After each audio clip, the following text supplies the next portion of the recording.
Good morning, everyone. I hope that all of you are hale and hearty.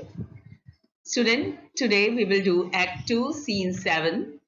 Take out your Merchant of Venice book, open page number 90. 2, Scene 7.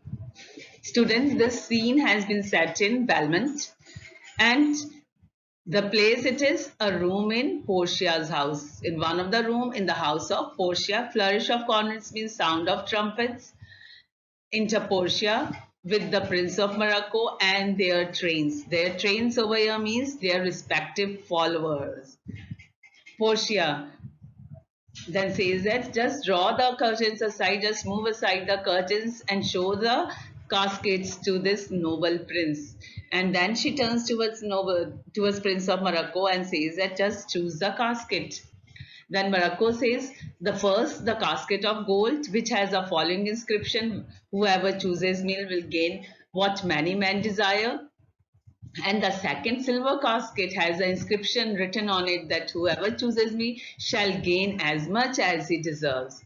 And the third plain lead, which is very plain, which is very ordinary. What does it say? It says that whoever chooses me must give and risk all that he has.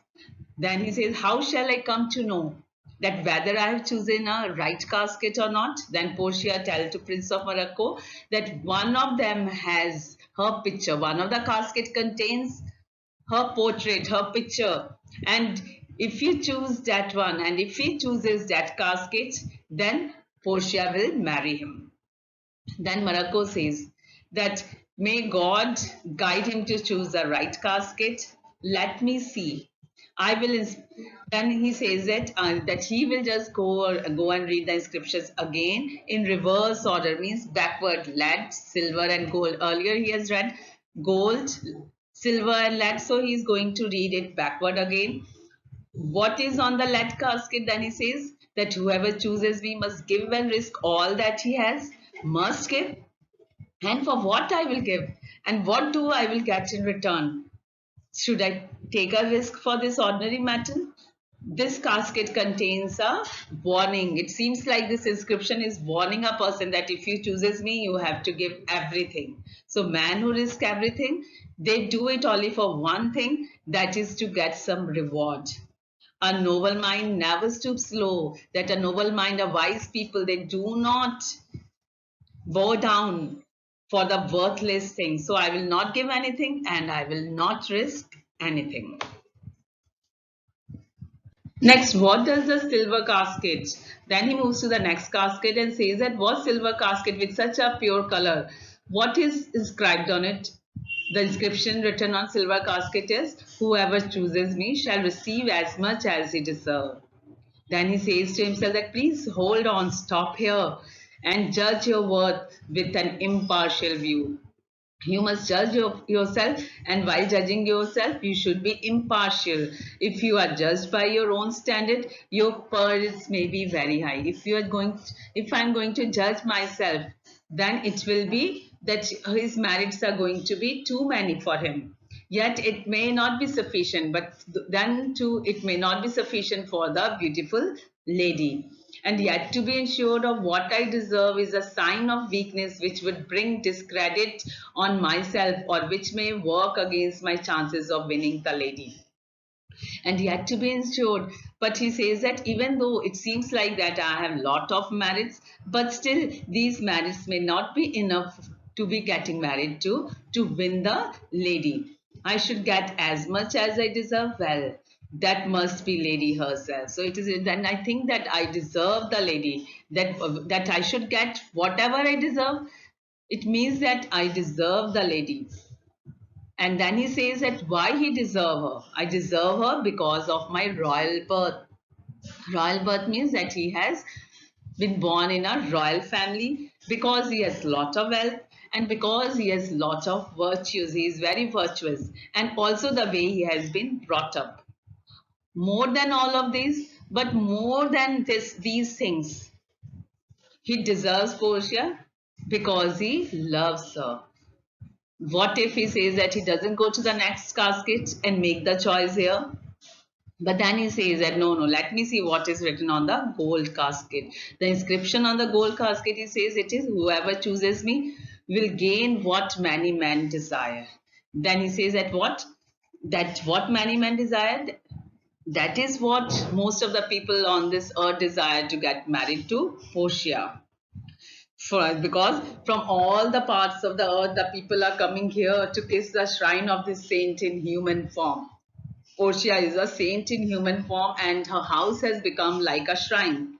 The Persian desert and the vast wilderness of Arabia have become highway. Even the deserts of Arabia and the wilderness has not been able to stop these people, these suitors, to come to Belmont in a desire to get married to Portia. Page number 94. Even the oceans, whose waves are so high, it seems like that it's touching the sky, they do not, they have not been able to stop these suitors from coming abroad. And they have come as if they have just crossed, and the suitors are crossing the ocean as if they are just crossing a river, a small stream. So one of these caskets, says has a image of Portia. So it is possible. Then he says, is it possible that lead casket has the Portia's image, the Portia's picture? It would be bad to think so low a thought. Then he says that it is very bad to think such a low thought that Portia's picture may be contained in such an ordinary metal like lead.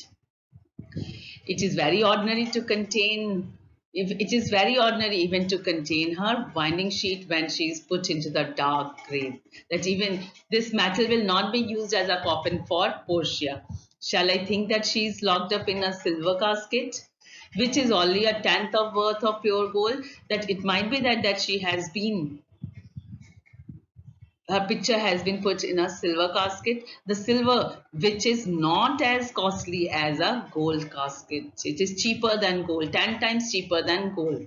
Oh, this is a very wicked thought which is coming. Such a rich gem, such a costly gem will never be set in any other metal, only gold. Such a rich, such a costly gem will only be set in a gold. No other metal will be used for it. They have, then he says that in England they have a gold coin which has a figure of an angel carved in gold and stamped on it. But here an angel is enclosed in a golden casket. Then he says that give me the key. I have made my choice and I hope that I will be success. And then Portia says that just take and you have made your choice, and if my picture is inside, then I will become yours. And then Morocco opens the golden casket, and as he opens the casket, he just shouts out, oh hell, what have I seen here? What is inside the casket? A dead skull? A skull is there? And into the hollow of the eye, there is a roll of paper on which something has been written. And then he reads it. All that glitter is not gold. Often you have heard that said, many a man has given his life to see the exterior of mine, but gold-plated tombs have warm inside. If you had been as wise as you are courageous, having an experienced judgment in your oathful body, then this would have been the answer that appeared on the scroll for you. Farewell, all your hopes are dead. Indeed, it is a disappointment, and your labor is lost. Bid goodbye to your love and welcome the disappointment. 96.